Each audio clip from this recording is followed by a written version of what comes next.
All right, coverage continues here on Radio Row at Super Bowl 58 in Las Vegas, Nevada. And, man, right, it has been a revolving door. We go from J.O. to Orlando Brown Jr. Crazy. That's what we're doing. Not bad, right?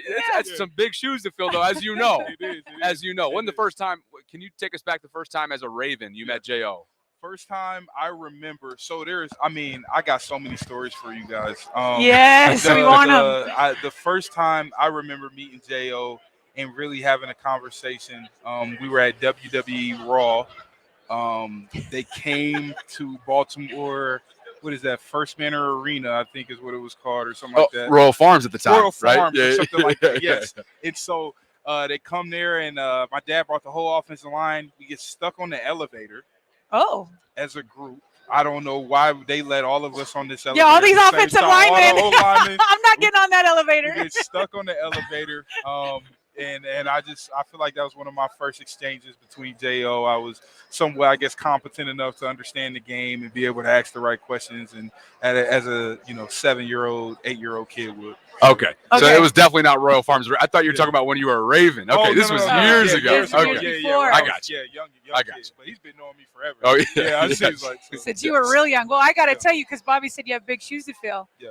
I have, so I worked at the Ravens before you got there. So I was there from 2005 to 2018. Okay. I left like the year you were drafted. Yeah, the year I was drafted. Come on, you couldn't have waited. I know. Well, you got to talk to my husband about that. We had things to go to. But anyway, I remember one day he comes in the cafeteria, and your dad obviously. Oh, yeah. Not like he's just larger than life, his personality and whatever. So I'm sitting in the cafeteria. Yep. Manning, all those guys in there, right? He comes in there, and he just is like, "Want my shoe?" And I was like, "Sure." And he's like, "Let me sign it." And he just signed. And so I got it in my house, this massive shoe. And I was like, "I never got to meet you." That is so cool. That's my dad through and through, man. Yeah. That was my dad through and through. Just goofiness, silliness, like myself with this foxtail right here. There it is. There it is. Similar energy. Yep. Just as good as that was Ocho Cinco telling a story a couple of years ago from the pregame incident. I was dying. Yes, I saw you quote tweet that. That was hilarious. So can you summarize that quickly? The pregame incident between Ocho Cinco and your father. This is so good. Yeah, so it's crazy. So I remember being a kid, my dad telling me this. I thought he was full of it. I was just like, yeah, come on. Like, you know what I mean? Like he was a goofball, overall. And so I thought he was full of it. And so I go out for draft prep in LA, and I'm training at a Proactive with Athletes First, and TJ Houshmandzadeh is there, and he tells me the story. And I'm like, oh my God, so it's real. And then I see Chad Johnson, my second year at the Pro Bowl, he reiterates the same. I'm like, yo, this is crazy. And, you see it on Shannon Sharp Nightcap or whatever, they talk about it. Long story short, my dad pregame was not one to be played with. Wouldn't talk to us, didn't talk to anybody. First guy in his uniform, super weird, very superstitious, somewhat crazy. So Chad Johnson, my dad's got his Walkman on. Don't ask me why I was a Walkman, but he had the Walkman on in like 05 or whatever it was, 04. And Chad Johnson comes up to him or something like that. He's talking to somebody, jumps on my dad's back. My dad, as I said, he doesn't talk to his own kids on game day. And so, do not mess around. Do not mess around on game day. Jumps on my dad's back. My dad chases him all the way around the field. Chad Johnson's running backwards. My dad's sprinting at him. He running back. Hey, I'm just playing. Chases him all the way into the Bengals locker room.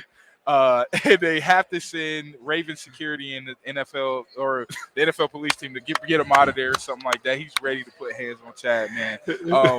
I just, that's just how he was. He was so intense when it came to the sport. The way Ocho tells it, I'm crying laughing. I'm sure. Because of course he's like telling it in a playful way now. Yeah, he's probably scared like hell at the time. Yes. He's talking big smack though. Goodness. Now he is probably. Let's talk about these last couple of years. Yeah. I think you've had a chance to kind of talk about how things came to an end in Baltimore. Mm-hmm. If you don't mind, we could revisit it a little bit just in terms of what your overall visions were. I mean, you wanted to be a lifetime Raven. Absolutely. Right? Absolutely, man. I think, I was just talking about this. The hardest thing I ever had to do was request that trade out of Baltimore, just because that was home for me, man. This is an organization that gave my family an opportunity that I had relationships with in terms of ownership and everything they did for my dad and in the front office and the coaches, the relationships with the players that I made because, I'm a rookie in Baltimore, but I'm from Baltimore, born and raised. Yeah. And so I'm able to take Lamar to Jimmy Seafood and he like, bro, this crab cake is so good. What is, you know what I mean? I'm able to grab Mark Andrews and go to Mother's, and, you know what I mean? If they're able to have a good time and really be able to show them the city of Baltimore for what it is. And all of those things, man, went into it. It became, you know, obviously very personal just because naturally you have that. And so, man, it was really hard to request that trade out of there. But, you know, Steve Bisciotti, Ozzie Newsome, Eric DeCosta, they sent me into an amazing situation in Kansas City where I was able to win another 2 Pro Bowls, win a Super Bowl. Man, it was so special, man, so special.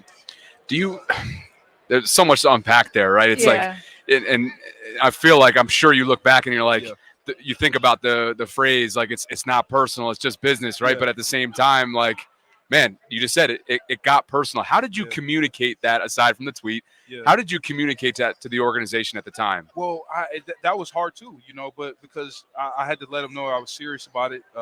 You know, it's almost somewhat unbelievable. It's like you got this 24-year-old, 25-year-old, you know, kid requesting a trade out of a great situation where I'm a cornerstone guy for them, you know, at the time. And, you know, no business wants to lose their cornerstone piece. And, you know, man, I remember having a conversation with Eric DeCosta, just kind of letting them know what I just expressed to you guys in terms of wanting to be a left tackle in this league. It was, you know, what I always set out to be in my career. And I wanted to be the starting left tackle for the Ravens. But I also understood from a business standpoint, there's no way you're getting rid of Ronnie Stanley after an all-pro year.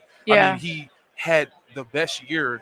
I mean, I think he was a unanimous all-pro. That's like, hey, he was flawless. It's a flawless victory. Yeah. It was historic. Like, you look at the numbers, it was historic. Truly, it was a historic year for the left tackle position and how he did it. And, I mean, I got the utmost respect for him, man. They gave him the deal. It was just kind of understood, you know, that I wasn't going to be able to be there and be the left tackle there. And for me, man, that's where I felt most comfortable. That's where my dad always pushed me to play. And, you know, man, it's just one of those things that it kind of ended up like that. I hate it did, but, you know, it was all for the better. Yeah. Do you ever see online, because obviously fans, first of all, never wanted to see you leave, obviously, because of everything you just laid out. They're still heartbroken. That's kind of what I'm getting to, is that it's like on top of that, and this is no shade to Ronnie, because he is, like you said, all pro level, but since that season, he's just been dealing with injury after injury after injury, and then you've been pretty much on the field for everything. Do you hear from fans still that they want you back? Yeah, well, you know, I naturally, I just kind of see those things if somebody mentions me or something like that. Yeah. But, you know, I think it's important to understand too, with football, man, so many people go through things. And I think everybody is different in the way that they handle them. Everybody physically is different in the way that they handle injuries and recovery and all those different things, man. But I mean, when Ronnie has been out there, when he's been able to be healthy, he's still one of the top guys in the league. Yeah. And he still has a ton of respect from his peers and other front office execs. So, man, it's one of those things where, you know, it's growing pains in the sport. Things aren't always going to be perfect, but that's just kind of how it goes. Orlando, do you ever think about how, I think, if I'm not mistaken, it was within a 24-hour period after he signed his deal that he goes down on that freak play, Saturday, right? I mean, can you think, just speak to the freak nature of the timing of that? Thank God it was after he signed for his sake, right? Yeah. That came with that security. But to Sarah's point, ever since then, he's had those phases, but he's never truly been able to put it together for a full season, which is also heartbreaking, I'm sure, for you as his buddy. It is, man, because, you know, he's a guy that loves the game, loves the sport. He's very passionate about the art of the position, too. And, you know, which is, you know, rare to meet a guy that is obsessed with the little things as far as stance and eyes and hand placement and all of that, man. He's got a real passion for the game and offensive line position. But, you know, I think, man, it's tough seeing it for him because I know he wants to be out there for his team and himself. And, you know, he's laid such a great foundation throughout his career to put himself in really good position, man. It sucks for him, you know, but I think that, you know, hopefully this next season coming up for him, and I know he was getting his feet wet this year, he'll be able to go out and be the best him he can be. Yeah. So how was it in Cincinnati? Love it. Love it. I hate to tell you. I absolutely love it. I love it. I was trying to set you up to be like, oh, you know, the Ravens were great. It's equal. No, you love it. I love it. Okay. I love Cincinnati, man. It is the closest, honestly, I can get to Baltimore, I think figuratively and literally. Okay. In terms of comfortability and how at home I feel. Yeah. Good. It's great for my family. man, it's awesome. It's a really good city. I know it's weird hearing that, but it's a great city, and the organization and football team, man, is just as good, if not even better than the city. Now you may not know this, but I'm right up the road from you. I'm in Columbus now. Get out of here. Okay, Yeah. so you're not far at all. So I'm not far. So you know a little something. Yeah. You know Columbus is nice. Oh, too. Columbus is nice. I got to be Baltimore, but honest. it's nice. Yeah. It's Sarah, different. go break into that facility and grab him. Come on. We need you back where you belong, We're baby. getting them back. We are getting them back eventually. Because didn't your dad? Yeah. Did he have 2 cents? He did. Can we do that? Possibly. That's always. I would open. like to do that. I think we should just book it now. I personally want to finish my career as a Bengal, but you never know. You never know.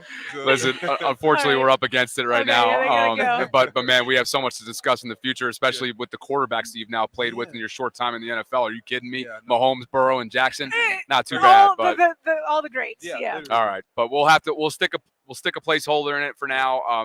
All the best to you, Orlando. Yes. It was great to catch up with you. We're thrilled for everything that's come, and especially in your family now. You got 2 young ones running around, maybe a couple future tackles as well. So Orlando Brown Jr., kind enough to join us here from Super Bowl 58. Who knows? Super Bowl 59. Maybe that had in store. Ravens fans wanted a different way, but all the best, my man. Thanks so much for being with us. Thank you. Appreciate you. Appreciate it. All right.